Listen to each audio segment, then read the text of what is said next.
Normal ప్లాన్లో 10 ఏళ్ల మా పాలనలో మేము చేసిన రాష్ట్ర ప్రభుత్వం కట్టే అప్పు ఎంత అంటే 3,85,340 కోట్లుగా తేలింది.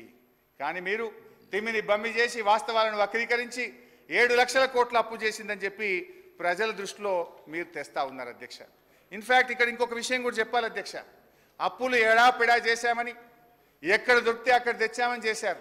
కానీ మేము బాధ్యతతో చేశాం. మేము ఆస్తుల కల్పన కోసం చేశాం. అవకాశాలున్నా మేము అప్పులు తీసుకోలేదు.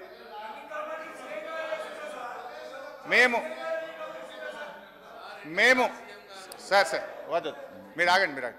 నేను బాధ్యతతో చెప్తున్నాను అధ్యక్ష.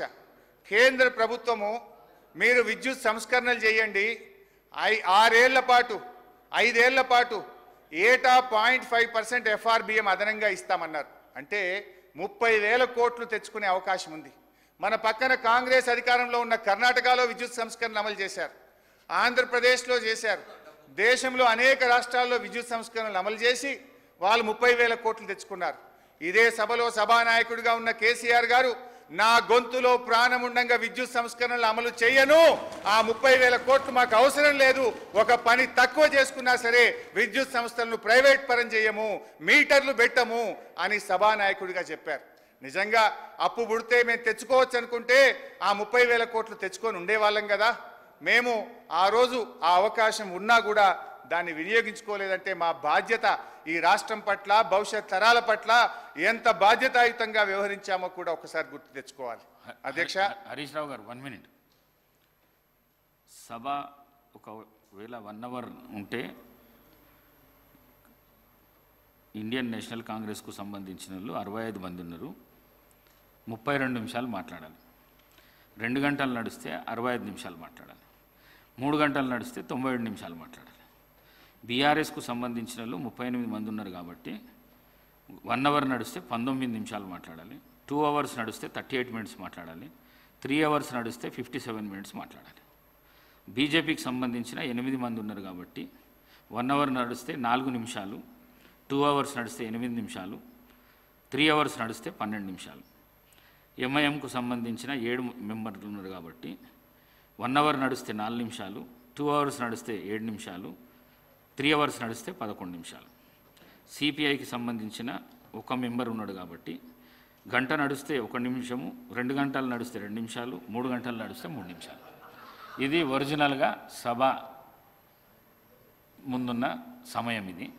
మరి అన్ని పార్టీల సభ్యులు ఇంకా మాట్లాడాలి, మరి దానికి డిప్యూటీ సీఎం గారు రిప్లై ఇవ్వాలి, మరి ఇక్కడ మాట్లాడిన ఎగువ సభకు కూడా పంపించాలి, అక్కడ కూడా రిప్లై ఇవ్వాలి. కావున దయచేసి త్వరగా ముగించాలని చెప్పేసి హరీష్ రావు గారిని కోరడమైనది.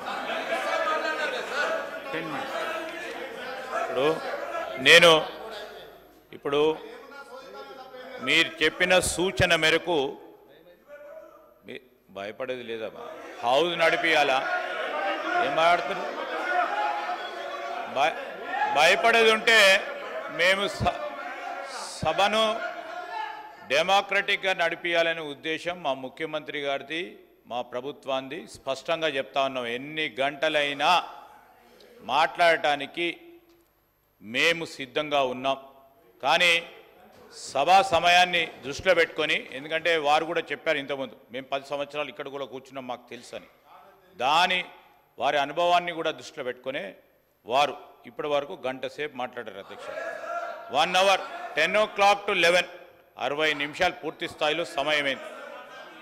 పూర్తి స్థాయిలో సమయం కూడా అయిపోయింది. నేను దయచేసి చెప్తా ఉన్నాం అధ్యక్ష, ఈరోజు ఇక్కడే కాదు, గౌరవ డిప్యూటీ చీఫ్ మినిస్టర్ గారు మళ్ళా కౌన్సిల్కి వెళ్ళాలి, అక్కడ కూడా సమాధానం చెప్పాలా. సీనియర్ శాసనసభ్యులు మండే ట్యూస్డే అనే దానికి ఇది బడ్జెట్ సెషన్కి సంబంధించిన అంశం అధ్యక్ష. మేము చేసే కార్యక్రమం చేస్తూ ఉన్నాం. దయచేసి సభా సమయాన్ని దృష్టిలో పెట్టుకొని క్లుప్తంగా సంక్షిప్తంగా మాట్లాడే అనుభవం ఉంది. మరి నేను ఈరోజు కూడా చెప్తా ఉన్నాం, ఇప్పటికే పూర్తి స్థాయిలో గంట సమయం అయింది. గౌరవనీయుల హరీష్ రావు గారు మాట్లాడి ఇంకోరు సభ్యులకి మళ్ళా వారి సమయం అయిపోయింది కనుక ఇంకోరు సభ్యులకి ఇచ్చే అవకాశం ఇవ్వని కోరుతా ఉన్నాను. స్పీకర్ సార్, ఇది 2023-24 బడ్జెట్ అసెంబ్లీ ప్రతి అధ్యక్ష. అప్పుడు కాంగ్రెస్ పార్టీకి 6 సభ్యులు గౌరవనీయులు ఈనాటి ఉప ముఖ్యమంత్రి ఆనాటి సిఎల్పి నాయకులుగా వారి నాయకత్వంలో 6 ఉండేవారు. వారు ఆ రోజు 11:30కు అధ్యక్ష 11:30కు స్టార్ట్ చేసి 12:30 దాకా గంట సేపు వితౌట్ ఏ సింగిల్ ఇంటరప్షన్, ఒక్క మంత్రి కూడా లేవకుండా నాన్ స్టాప్ 1 అవర్. చదువక్క, చదువు, బుక్ పంపిస్తా చూడు, రికార్డు ఇది, నేనేం మాట్లాడతాను, చదువుకో బాబు. అమ్మగారికి బుక్, అమ్మగారికి ఈ బుక్ చూసుకుంటారు. అయితే నేను ఒకటే చెప్తా ఉన్నాను సార్, స్పీకర్, అప్పుడు కూడా ప్రొసీజర్ పరంగా రూల్ 152 మేరకు ఈరోజు మేము చెప్తా ఉన్నాం 18 మంది కాంగ్రెస్ శాసనసభ్యులు ఉండటం, దానికి సంబంధించే అక్కడ ఉన్న గౌరవ శాసనసభాపతి గారు కూడా ఆ విధంగా సమయం ఇవ్వటం జరిగింది. ఇప్పుడు మళ్ళా లెక్కలకు పోతే తప్పు ఒప్పు అన్నీ కూడా అయితే అధ్యక్ష, నేను ఈరోజు చెప్తా ఉన్నాను, దయచేసి సభా సమయాన్ని దృష్టిలో పెట్టుకోమని కోరుతా ఉన్నాం. అంతే. లెక్కలు చాలు చేసింది మీరా నేనా? లెక్కలు చాలు చేసింది మీరు. మీరు లెక్కలు చెప్తే నేను చెప్పాల్సి వచ్చింది, నేను చేయలే కదా. నేను మాట్లాడేటోని ఆపి లెక్కలు చెప్పింది మీరు. అధ్యక్ష, దయచేసి నేను కోరేది ఒకటే, బడ్జెట్ కంటే ఈ శాసనసభకు ప్రధానమైంది ఇంకోటి ఉండదు. ఈ శాసనసభకు అత్యంత ప్రాధాన్యత కలిగినటువంటి అంశం, శాసనసభలో చర్చించాల్సిన అంశమే బడ్జెట్. బడ్జెట్కే టైం లేదంటే ఇది ఎక్కడి పద్ధతి అధ్యక్ష? ఒకరు కాదు, ప్రధాన ప్రతిపక్షంలో 2-3 మాట్లాడేటువంటి ఆనవాయితీ ఉంటుంది. సో కైండ్లీ నేను మిమ్మల్ని కూడా లోపలికి వచ్చి కూడా రిక్వెస్ట్ చేసిన, బడ్జెట్ మీద ఎంత చర్చ జరిగితే మీకు ఇంకా 4 ఏళ్ళు మీ ప్రభుత్వానికి అవకాశం ఉంది. మేమేమన్నా తప్పులో ఒప్పులో ఎత్తి చూపితే అందులో న్యాయం ఉంటే మీరు సరి చేసుకుంటే మీకే మంచి పేరు వస్తుంది. బేసిజాలకు పోయి మమ్మల్ని మాట్లాడనీయక మా గొంతు నొక్కితే నష్టం జరిగేది మీకే. So you should take in a sportive manner. మేము చెప్పే దాంట్లో వాస్తవాలు తీసుకొని సరి చేసుకుంటే మీకే మంచి పేరు వస్తుంది. లేదు మీరు చెయ్యరనుకో, ప్రజల్లో మీకు చెడ్డ పేరు వస్తుంది. మా గొంతు ఈడ నొక్కుతారేమో కానీ ప్రజల గొంతు అయితే నొక్కలేరు కదా, ప్రజాక్షేత్రంలోనైతే మా గొంతు నొక్కలేరు కదా. So please try to give me at least ఇంకొక 1.5 గంటల సేపు ఇవ్వాలి అధ్యక్ష. I need 2.5 hours. ఇప్పుడు మొదటి గంటలో ఉప ముఖ్యమంత్రి గారు 3 సార్లు లేచిండ్రు, జూపల్లి గారు 1 సారి లేచిండ్రు, శ్రీధర్ బాబు గారు 2 సార్లు లేచిండ్రు. ఆల్మోస్ట్ 20 minutes టైం వాళ్ళే తీసుకున్నారు అధ్యక్ష. ఇకపోతే అధ్యక్ష 2.5 అవర్స్ ఏంటి సార్? అరే సార్ 1 అవర్లో సంక్షిప్తంగా చెప్పదలుచుకునేది వారికి కూడా తెలుసు అధ్యక్ష. ఆల్రెడీ 1 అవర్ అయిపోయింది, ఇంకా 2.5 అవర్స్ అంటే అధ్యక్ష